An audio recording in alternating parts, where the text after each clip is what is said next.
Hare Krishna. Question from Prathamesh Prabhu.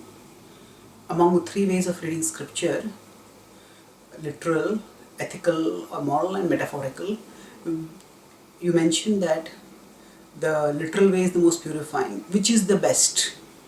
And how should we decide which method should we read the scripture by? Answer: generally we follow the guru and sadhus in deciding how. We don't decide how to read the scripture ourselves. We learn scripture with the guidance of the spiritual master and the devotee community and the sadhus. So generally speaking, scripture by default, we focus on the literal reading, but we also understand that scripture is given in poetic format, and there are certain statements that are metaphorical. So for example, Yanisha Sarvabhutanam Tasyam Jagati Sanyami.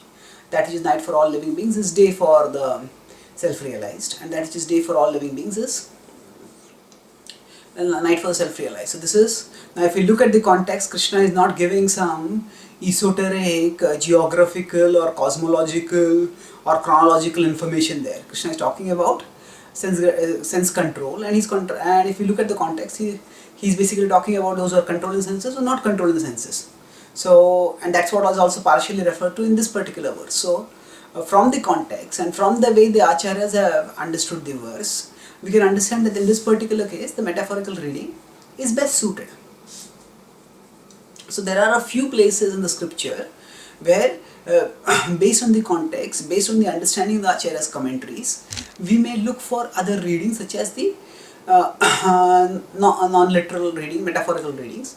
But generally speaking, we focus on studying Shastra and using our intelligence to understand Shastra according to the way the acharyas have explained it to us. And that's why we have Srila Prabhupada who has commented on the scriptures.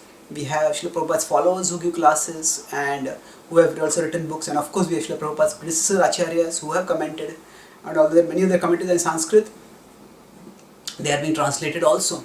So in general, rather than trying to independently interpret scripture or read scripture according to some level, we focus on understanding it with the guidance of the acharyas and their commentaries and their representatives at present. Thank you.